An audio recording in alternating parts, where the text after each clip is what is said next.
Vanguard did screw up. Oh, gotta do like that. And I was wrong. Whatever this guy name was, Rob Berger, I think. You're the gray beard guy.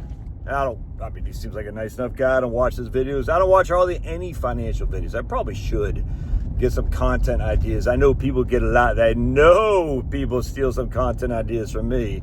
I will not name any particular guy or gal who does this, huh?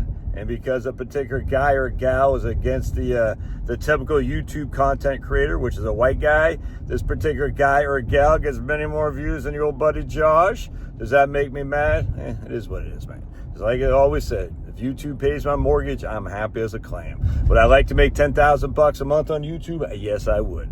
But hey, man, better than a hole in the head. I mean, I get to drive around my car, talk smack, and get my mortgage paid? It's crazy. Anyway, so apparently Vanguard did have to shell out, I think, like tens of millions, if not over $100 million in fines because of their target date retirement fund. So what they did, and now a judge, and the reason I bring this up because a judge just denied their settlement on another claim regarding the same thing. And it's just like, Vanguard, literally, what were you thinking? And I guess Bob Berger, whatever his name is, Rob Berger, did a video on this a couple years ago, and I said no. Like, talk about how Vanguard made people pay capital gains. I say, if you buy Vanguard funds not knowing there's capital gains involved, you're a friggin' dummy. But apparently that wasn't what was happening. And Vanguard, they screwed up, man. And so my apologies to old Rob Berger. So what happened was they had these target date funds. They had institutional shares. You had to have $100 million in the institutional shares. All right, so then they lowered the institutional shares amount to $5 million. So anyone with over $5 million in the target date fund was could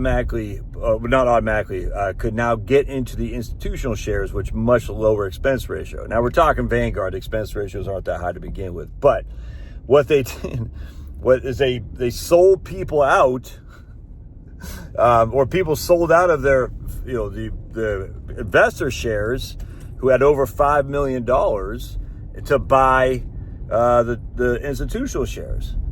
And what does that do? That leaves the people who are left in the investor shares to foot the tax bill for the people who sold out. It's crazy. And so basically you're just sitting there minding your own, and next thing you know, you get this big tax hit, and you're like, why?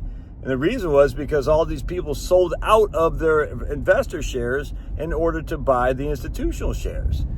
And I mean, it's just that's just idiotic, man. I mean, Vanguard should have known this. And I know there's a way they can, actually, I don't know. I presume there's a way that they could have moved people from the investor shares to institutional shares without generating a capital gains hit. Because I know they do that, again, I don't know. I presume they do that when you go from investor shares to admiral shares, that you're not taking a capital. The people left and the investor shares aren't taking the capital gains hit, I think. You know what I'm saying? I don't know for sure, but I can't imagine that once they lowered the minimum investment amounts from, I think it's $50,000 into admiral shares to $10,000, that everyone who did have $10,000 had to pay the capital gain price of people who were now able to get institutional shares. I can't imagine that happen. I can't imagine there isn't some way they can just change the share class, from investor to institutional without creating a capital gain event. But apparently that's what they did in their target date funds, which is crazy to me. And damn right, Vanguard should pay out to people who are left on the bag because they didn't do anything wrong. They just sitting there minding their own. And I mean, if you have an active investor and you get all kinds of capital gains, well, that's on you, man, because active investors, you should know they'll be buying and selling. But if you're just sitting there, the same people are getting out of a fund and going into that same fund as a different share class, and you, who aren't able to do that, are holding the wet bag and got to pay all the capital gains. That's bullcrap. And so anyway, so apparently Vanguard screwed up. They got to pay. They had to pay some more, but a judge says, no, we're not going to acknowledge the settlement agreement. So I don't know where it goes, but yeah, that's not good. Vanguard should be better than that. And again, my apologies to Rob Berger, because I think I called him out on that. I said, dude, this is just dumb. And I didn't know what I was talking about. Me not know what he's talking about? Man, your old buddy Josh making mistakes. Trust me, I've made many in my life. Mistake number one is too many to name, which I'm not going to name them here because then we'd be sitting on this video. The video's already 5 minutes long. If I go over all my mistakes, it'll be another 5 hours. All right, God bless. We'll see you.